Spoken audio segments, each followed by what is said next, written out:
Xin chào các bạn, cảm ơn các bạn đã quay trở lại với kênh Vận Mệnh Trong Tay, kênh chuyên luận chỉ tay, chuyên sâu cho các bạn. Thì để hôm nay thay đổi trong cái series luận chỉ tay thì hôm nay mình sẽ lên một cái video mới hướng dẫn cho các bạn cách chia tuổi ở trên đường sinh đạo cũng như trên đường chí đạo, cho bạn nào muốn nghiên cứu hoặc là có thể tự xem được cái bàn tay của mình ha. Thì ở trong cái bàn tay, cái việc quan trọng nhất là mình phải chia được các mốc thời gian. Thì căn cứ vào các mốc thời gian đó thì mình mới biết được những cái sự việc và những cái nạn hoặc là những cái thành công ở trên cái bàn tay của mình á nha. Và cái phương pháp mà chia tuổi ở trên tay á, thì mình đã có nghiên cứu qua rất là nhiều những cái cuốn sách tử vi về tướng tay của hiện đại cũng như những cuốn sách cổ, đặc biệt là những cuốn sách cổ của tác giả Thiệu Vĩ Hoa ha, từ Tử Liêm chẳng hạn. Đó, thì mình xem online cho rất là nhiều người thì hầu hết là cái xác suất mà cái độ tuổi người ta gặp những cái nạn ở trong quá khứ nha, hầu hết là đều đúng đến 90 cho đến 95% nha. Đó, mọi người cứ thử trải nghiệm và cứ thử tham khảo nhé. Thì ở đây đầu tiên là chúng ta phải xác định được cái điểm cuối của đường ngang gốc ngón cái và điểm cuối của cái gò kim tinh. Đây ha, đây cái khu vực này nè, bạn phải đấy, xác suất được. Đây là cái đốt cuối cùng của cái ngón tay cái này. Đó. Sau đó là phải xác định được cái điểm cuối của cái vòng cổ tay ở ngay cái gò kim tinh đi vào này. Mình phóng to lên cho mọi người dễ thấy này. Đây ha. Nhớ nha, cái vòng cổ tay đi vào này. Đó. Sau đó mọi người sẽ đo để lấy cho được cái điểm giữa của cái phần này nha. Chia thành hai phần bằng nhau và chấm một điểm ở giữa làm trung tuyến. Thì ở đây mình đo được khoảng là từ đây đến đó là khoảng chừng 5cm, 5,5cm nha. Đó, sau đó chúng ta sẽ chấm một điểm này. Thì nó rơi vào khoảng chừng đây. Đó ha, nó rơi vào chừng đây. Thì đây chính là cái trung điểm của chúng ta. Sau khi xác định được cái điểm trung tuyến á, thì mọi người sẽ kẻ một cái đường từ đuôi gốc ngón út cắt đường sinh đạo. Đây, đây là cái gốc đuôi của ngón út này. Đó, mọi người thấy rõ không? Đó, chúng ta sẽ kẻ một cái đường đây. Sẽ đi từ cái góc ngón út này này.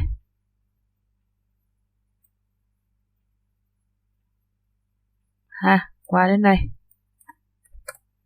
Đó. Thì đây là cái điểm trung tuyến này. Nha. Và chúng ta cũng sẽ xác định mà cái đoạn mà cái đường trung tuyến này á, nó cắt cái đường sinh đạo này thì ở đây chính là cái độ tuổi là 45 tuổi nha. Đó.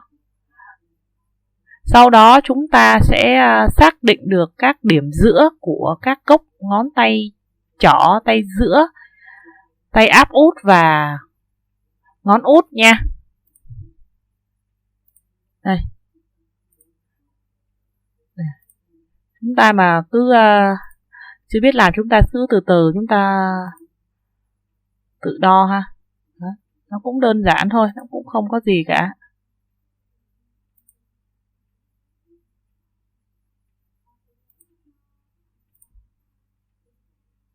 Mọi người cứ canh nó nằm ở điểm giữa là được nha.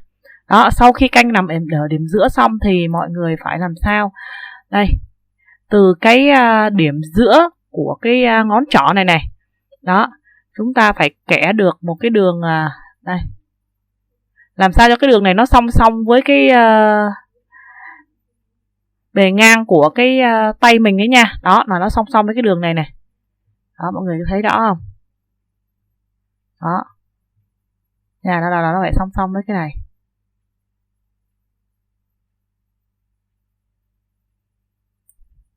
Đó. Thì ở đây cái đoạn mà cắt qua cái đường sinh đạo này thì ở đây là cái độ tuổi là 10 tuổi nha.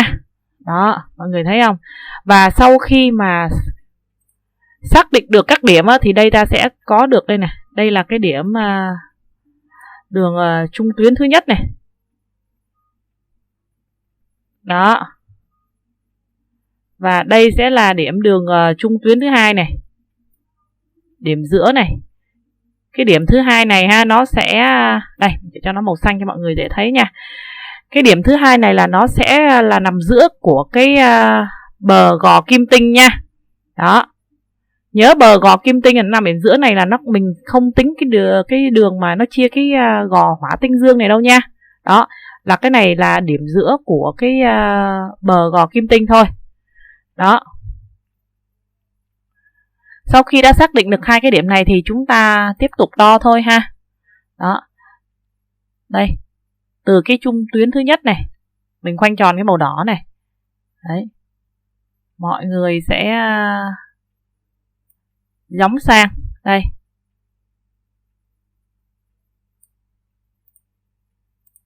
Đó. Cái mốc này sẽ là ở cái độ tuổi là 80 nha. Tiếp tục này. Từ cái trung điểm thứ hai này ha. Mọi người gióng ngang qua làm sao cho cái đường ở bên trên này nha, nó phải song song với cái vòng cổ tay nha mọi người. Cái vòng cổ tay đây này. Đó, các bạn phải xác định được cái vòng cổ tay này nó như thế nào đó. Đó, nó sẽ song song với cái vòng cổ tay ở ngay đây này. Đó. Nha, phải song song được cái vòng cổ tay ở trên đùi dưới này. Đó. Và cái đường mà từ cái điểm trung tuyến thứ hai này nó cắt qua cái đường sinh đạo ở đâu thì đây chính là cái giai đoạn là 60 tuổi. Nha, lát mình sẽ có một cái hình mình sẽ tổng kết lại cho mọi người để mọi người cứ căn cứ vào đó mọi người làm thôi nha. Đó. Sau khi có mốc 80 này, 60 này, 45 và 10 tuổi thì tiếp tục chúng ta chia tiếp nha. Từ cái phần giữa này, chúng ta đã chấm giai đoạn ban đầu này của cái ngón giữa đây. Thì chúng ta sẽ tiếp tục kéo về đây ha. Đây, đến cái trung tuyến thứ hai này. Đó, đây chính là cái giai đoạn này, 20 tuổi này ha, 10 tuổi, 20 tuổi này. Tiếp tục của cái ngón áp út, út giữa áp út này. Mình thì mình chia quen rồi nên mình sẽ không cần phải cầu kỳ như vậy nữa ha. Còn bạn nào mà chưa quen tay á thì các bạn có thể chia như vậy. Đấy. Đây chính là cái mốc 30 tuổi này ha. Đó. 10 này, 20 này, 30 này. Tiếp tục chúng ta sẽ chia mốc 40 tuổi.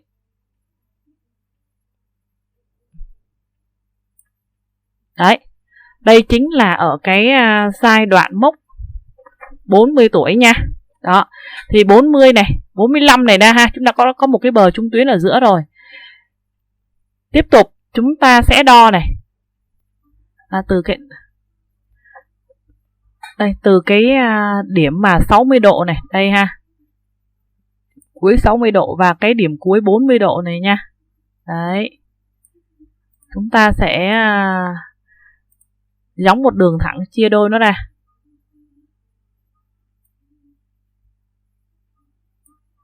Đó. Nha. Và chúng ta sẽ chia đôi cái này ra. Thì ở đây là mình đo được khoảng chừng gần 4 cm ha. Thì chúng ta sẽ chia ra làm 2. Đó, ngay đây. Rồi, chúng ta cũng bắt đầu từ cái trung tuyến này. Kẻ lên.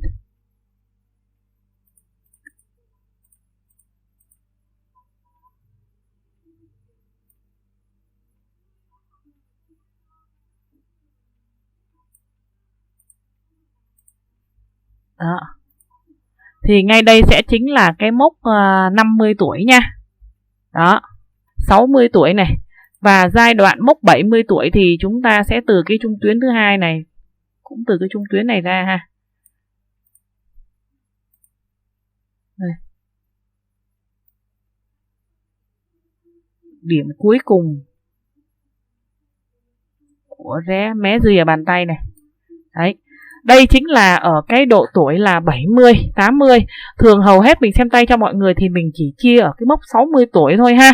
Đó, ít khi nào mà mình chia qua cái mốc 70 với cái mốc 80. Tại vì hầu đó là nó về cái phần hậu vận rồi. Quá lắm là bọn mình sẽ chia đến cái mốc 70 thôi. Đó. Và ở đây thì mình cũng sẽ biết được, khi mình chia như vậy mình cũng sẽ biết được cái số tuổi thọ của bản thân mình ha. Và cái số tuổi thọ của bản thân mình trên bàn tay nó dài bao nhiêu thì cũng chưa đủ để chứng minh rằng bản thân mình sẽ thọ đến bấy nhiêu tuổi đâu nha. Đó, tại vì ở trong cái bờ gò kim tinh này, như ai đã xem nhiều video của mình được biết, đều sẽ có những cái nạn nặng này nó bắn qua. Nếu như mà mình cái phúc đức của bản thân mình nó lớn và mình làm nhiều việc thiện, năng xin năng cầu đó, thì những cái nạn đó thì mình sẽ qua khỏi, thì mình sẽ tiếp tục đây cái đường tiếp tục cái đường sinh đạo của mình nó dài ra. Nhưng ví dụ như cái đường sinh đạo mình nó dài như vậy, nhưng mà có những cái nạn nó rất là nặng nó bắn qua ha, hoặc là có những cái dấu chấm hoa thị ở trên những cái đường sinh đạo này thì nó cũng sẽ là nó không có tốt nha. Đó là những cái nạn nặng này, rồi đột tử này. Đó, nên bản thân chúng ta cứ phải cố gắng năng xin năng cầu nhiều vào thì gia tiên mới độ mệnh cho bản thân chúng ta được. Đó. Thì sau khi mà chúng ta xác định được các điểm chia như vậy đó ha, thì đây chúng ta sẽ ra được một cái hoàn chỉnh. Đây mình đã làm một cái hoàn chỉnh này, viết rất là rõ này, cái số tuổi này. Đây ha, thì cắt qua cái đường sinh đạo này, đấy 10 này, 20 này, 30 này, 40 này, 45, 50, 60, 70, 80. Đó, còn ví dụ như mọi người vẫn cứ muốn chia nhỏ ra nữa để biết được cái xác suất cái năm nào mình bị cái này bị kia thì mình cứ bắt đầu thôi. Ví dụ như đây là cái giai đoạn từ 0 cho đến 10 tuổi này ha. Đó. Đây là giai đoạn từ 0 cho đến 10 tuổi này thì mình cứ chia, ví dụ như mình cứ chấm vào đây cái, đó, đây là giai đoạn 5 tuổi này thì mình cứ đếm lên, mình cứ chia nhỏ ra theo thành các phần nó bằng nhau thôi là được nha. Đó, đây cũng giống như là cái giai đoạn từ 40 đến 50 mình chia nó ở giữa ra này, đó. Đó. Sau khi mình chia như vậy xong thì bản thân của mình cũng biết được này. Đây ví dụ như đây, mình thấy ở trên đây đi, đấy có một cái đường trong đây nó bắn ra này. Thì ở đây là mình ở đây là giữa thì mình chấm khoảng đây, thì đây mình sẽ biết xác suất được nó sẽ rơi vào khoảng chừng 54, 55 tuổi ha. Đó, những cái nạn nó bắn ra này. Đó. Cũng khá là đơn giản đây. Xong rồi ví dụ đây, mình cũng đã nói rất nhiều lần đây, những cái ví dụ như những cái đường hướng xuống này. Đấy là thể hiện cái đường tiền tài của bản thân mình ha. Trong cái giai đoạn này là nó đang bị thoát tài này, thì ví dụ mình chia ở đây thì cái giai đoạn này nó sẽ rơi vô khoảng tầm 21, 22 tuổi ha. Cứ thế mà bản thân mình tính lên thôi. Nó cũng khá là đơn giản chứ không có cái gì mà cầu kỳ phức tạp đâu. Đó. Còn đối với đường chí đạo thì sao? Thì mình cũng y chang như vậy thôi ha. Các điểm từ cái đường trung tuyến này này, nó cắt qua cái đường sinh đạo bao nhiêu mà và đồng thời nó cắt qua cái đường chí đạo bao nhiêu thì đây đồng thời cũng sẽ là 10, 20, 30,